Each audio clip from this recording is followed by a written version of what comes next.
In the first part of animal husbandry, we learned about cattle farming and poultry farming. In this part, we will be learning about fish culture as well as bee culture. Okay? Fish production. Fish is the cheapest source of animal protein for our food. Alright, and production of fish includes not just fin fish but as well as some other exotic fishes that are obtained from seas and oceans, such as shellfish and prawns and mollusks. Okay, so they are very rich in the quantity of protein, and they are very great source of nutrients for us, and the cheapest because it is easily available in nature, and also we can culture them, and their culture is also easy. Okay, there are two ways of obtaining fish. One is the capture fishing, that is obtaining the fish from the natural habitat by the process of fishing. Okay, by capturing them by boats and fishing nets, as you can see over here. And second is the culture fishing, where there are special enclosures are being made. Okay, these enclosures you can see here in this picture. Okay, where the fishes, they are cultured, they are breeded for their respective uses. All right, and fishes of the desired variety, they are cultivated in confined areas and enclosed structures, like you can see here in the picture. And to get the maximum yield, means 5 to 6 varieties, they are made to grow together in one particular environment, and then they are breeded. This is also known as aquaculture. Aquaculture can be done in fresh water bodies as well as fresh water bodies like rivers, lakes, oceans, ponds, and so on. And it can also be done in land-based enclosures or sea water bodies. All right. And then when you culture fishes in more larger and more broader areas, like you saw here in this picture, you can easily determine that it is a sea, it is not a pond, it is not a river, but rather it's a large source of water body. All right, or between some pieces of land, like in between island, there is seas. All right, or there is some even pond in some areas. Also, there are very large extents of ponds. Okay, so in any water bodies that is sea enclosed or land enclosed, there you can perform mariculture, that is a part of aquaculture. Okay. Marine fishes, this involves fish production and harvesting in seas and land-based enclosures, like I told you, and they make use of satellites and echo sounders to locate high fish population regions.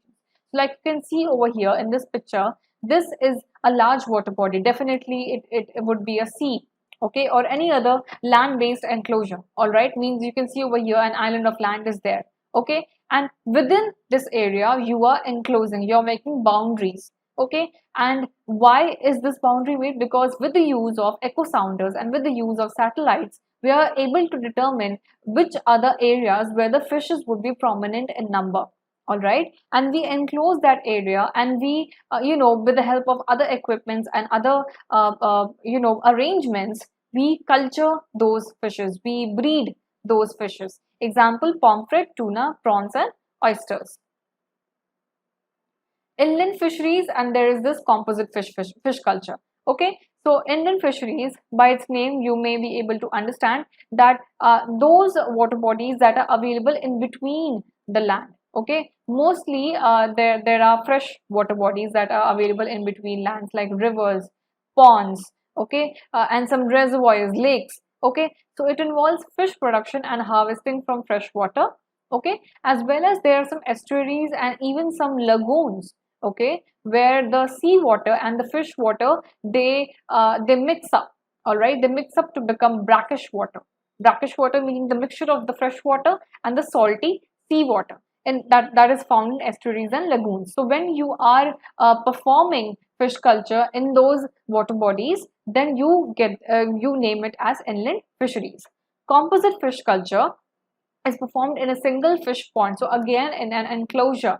All right, and what you do in this enclosure is that you breed 5 to 6 varieties. All right, different varieties of fishes.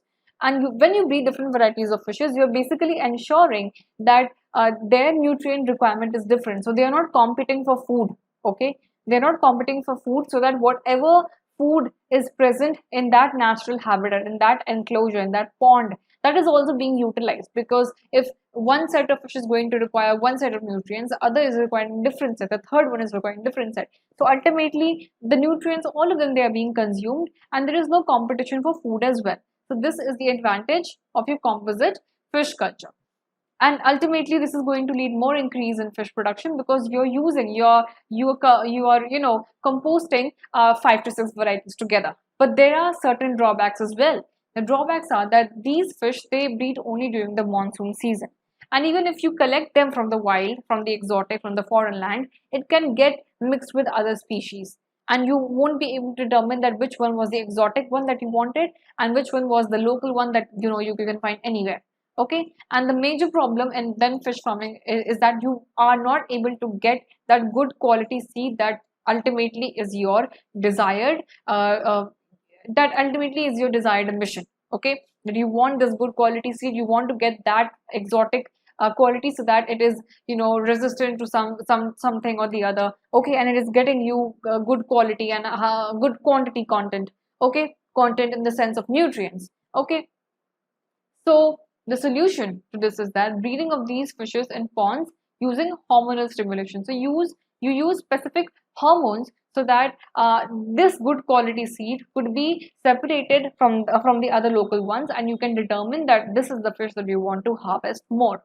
Okay, and this also ensures that the supply of pure fish seed in desired quantities is maintained. Okay, and whatever quantity, whatever desired quality that you wanted of that specific fish, you are getting that using hormones. um, how are fish obtained is the first question. So fish is obtained via captured farming, captured fishing, and culture fishing. Okay, so capture fishing is obtaining the fish from their natural habitats, all right, like fresh ponds, okay, and sometimes even seas, all right. But culture fishing is that where you are breeding the fishes, all right, you're breeding the fishes for their respective uses, for getting that desired fish quality. Okay, and this can be done where this can be done in inland, in between the water bodies, or this can be done in the marine culture, all right, where you are culturing those fishes in specific enclosures, all right. And when you are also using composite fish farming technique, all right, where you're using 4 to 5 or 5 to 6 or different kind of varieties together, all right. What are the advantages of composite fish culture? So composite fish culture ensures that you're getting more quantity of fishes, since you're using 5 to 6 varieties, all right. So it ensures that you're getting the quantity is high, all right. The second advantage could be that there is no competition for food. Okay, means since you are using 5 to 6 varieties of fishes, so the nutrient intake, the nutrient requirement of those varieties would be different from each other, so there would be no competition of food, and this would ultimately ensure that whatever nutrients are there in that specific enclosure, be it pond or whatever, those nutrients are being used completely. Okay, nothing is being left out, all right. So all the nutrients in that respective water body, that is being used homogeneously. Okay, now that we have discussed fish culture, let's learn about beekeeping. Okay, it is a practice of keeping, nurturing, and management of honeybees. Why? Because we get two important products from honeybees. One is honey and the other is wax, which is used in various medicinal preparations as well as in the cosmetic industry.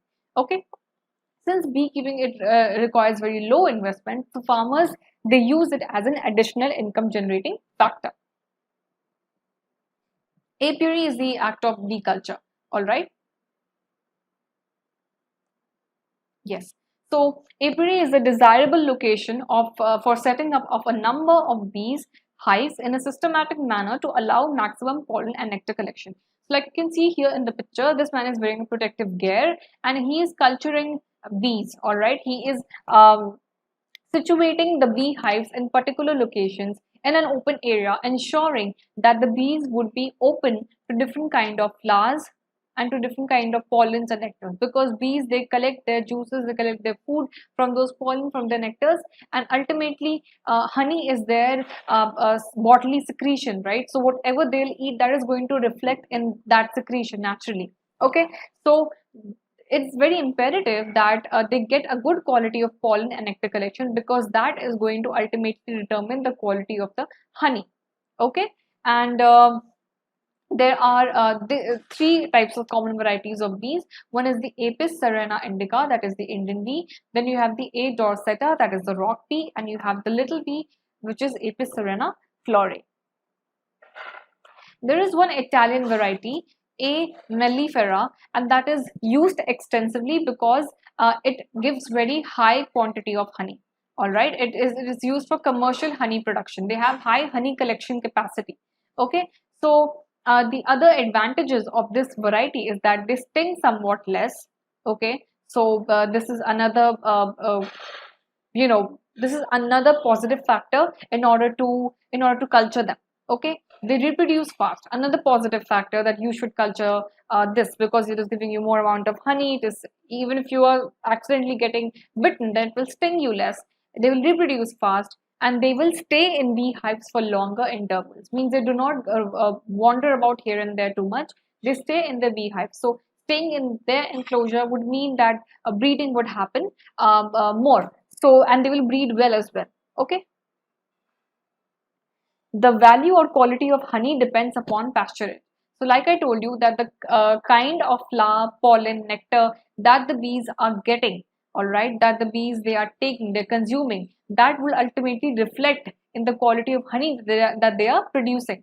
So it is the availability of flowers to the bees for nectar and pollen collection that ensures the quality of honey. Okay, and in addition to adequate quantity of pasturage, the kind of flowers available would also determine, because say if one set of beehives, one set of bees in that beehives, they are getting only one kind of flowers. Well, in that farmland, there is only one kind of flowers. All right, there is no variety in the flowers. So the bees, they would be exposed to only one kind of pollens, only one kind of nectar, only one kind of petals, and everything else. All right. So when there is variety, it is being ensured that the nutrition that the bees are getting from the pasturage is ultimately going to reflect in the quality of their honey.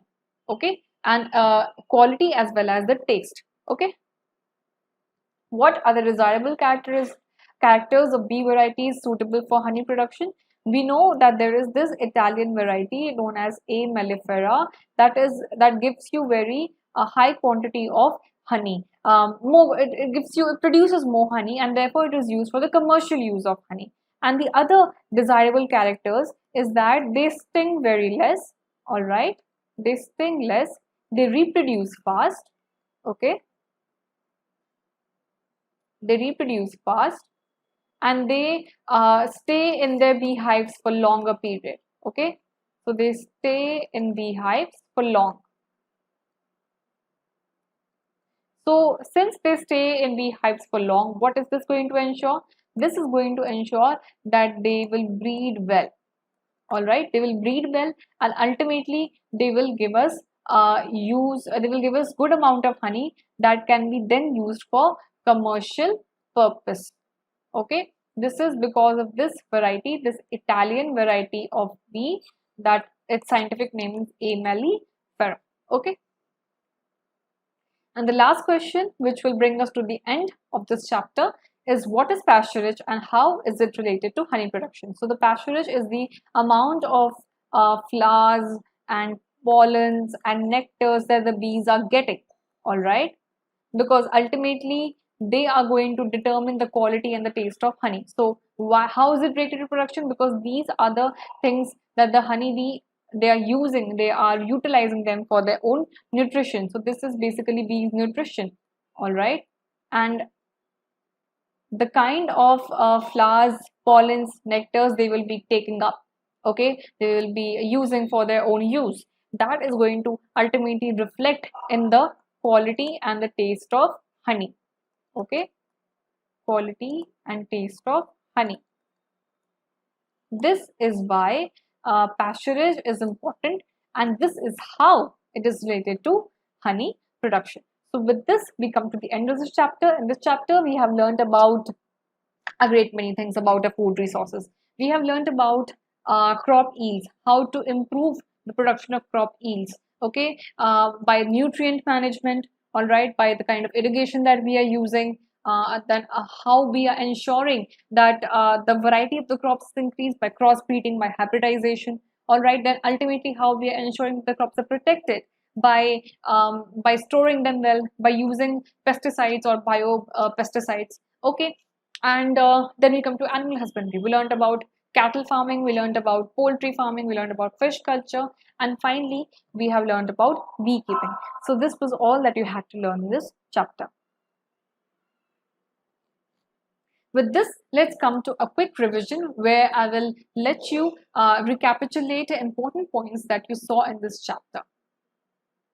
There are 13 nutrients essential for crops. These nutrients that the crops get, they are either from air or water, or naturally they are present in soil.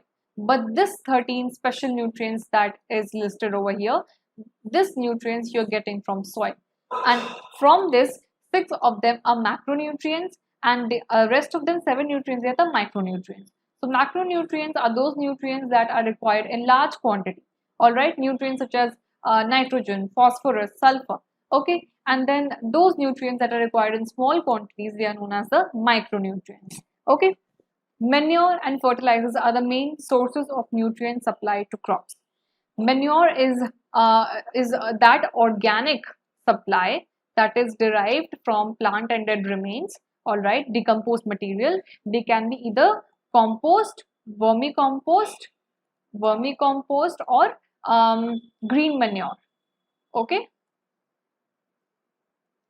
green manure, okay. And fertilizers are those inorganic substances, those chemical substances that are richer sources of nutrients for the plants. Organic farming is a sustainable type of farming where you are using a very low amount of inorganic or chemical substances, or little to no, so minimal or no use of chemicals such as fertilizers, herbicides and pesticides, with the maximum input of organic, means those substances that you're getting from plants as well as animals. So that means basically manures or recycled waste, those wastes that are degradable, okay. And of course you're using bioagents, all right, with healthy cropping system, the crop rotation. Mixed farming is a system of farming on a particular farm that includes crop production, raising of livestock, etc. All right, its example can be seen in there are certain techniques where some crops are grown. Example, especially rice, paddy, because that requires a lot of water. All right, that requires the field or the farm to be filled with water, and in that waterlogged area, some species of or some variety of fishes can also be cultured. So this is known as mixed farming, where you are including crop production, your paddy, as well as you're raising livestock, that is your fish, okay. Mixed cropping is that technique of crop pattern, okay. If you remember patterns, we learned that we are rotating, we are culturing the crops in patterns. Mixed farming is that technique where you're taking two crops and you are sowing both the crops in one farm area.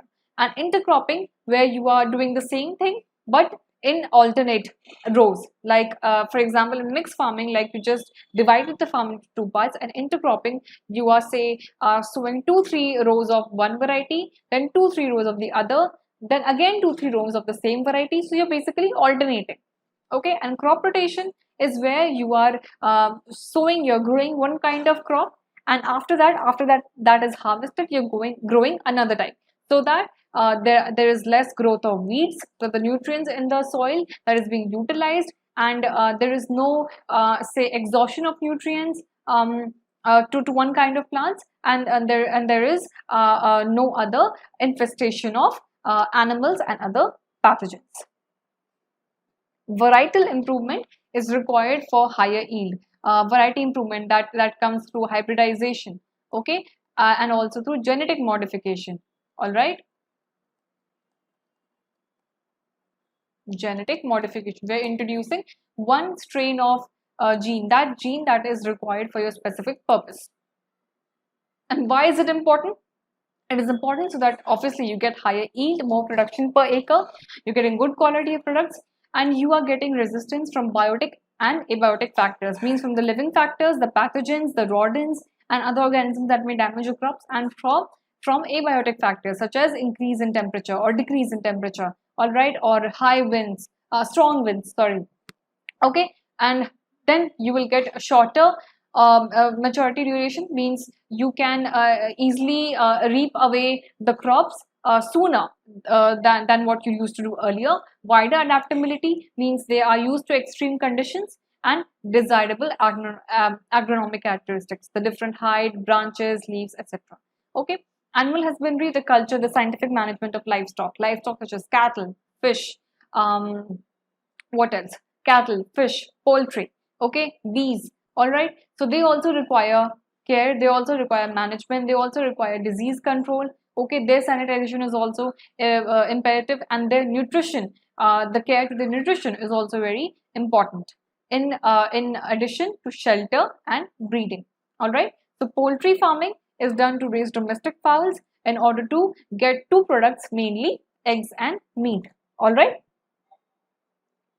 To enhance poultry production, you do crossbreeding like you did between Asil and Loghorn, that Indian variety and foreign variety, and between Indian and exotic breed for variety improvement. There is also crossbreeding in the cattle as well. In between, if you remember that exotic variety of the Swiss, the brown Swiss, which has more lactation period, and then between that Indian, that Swahili variety, which is more disease resistant.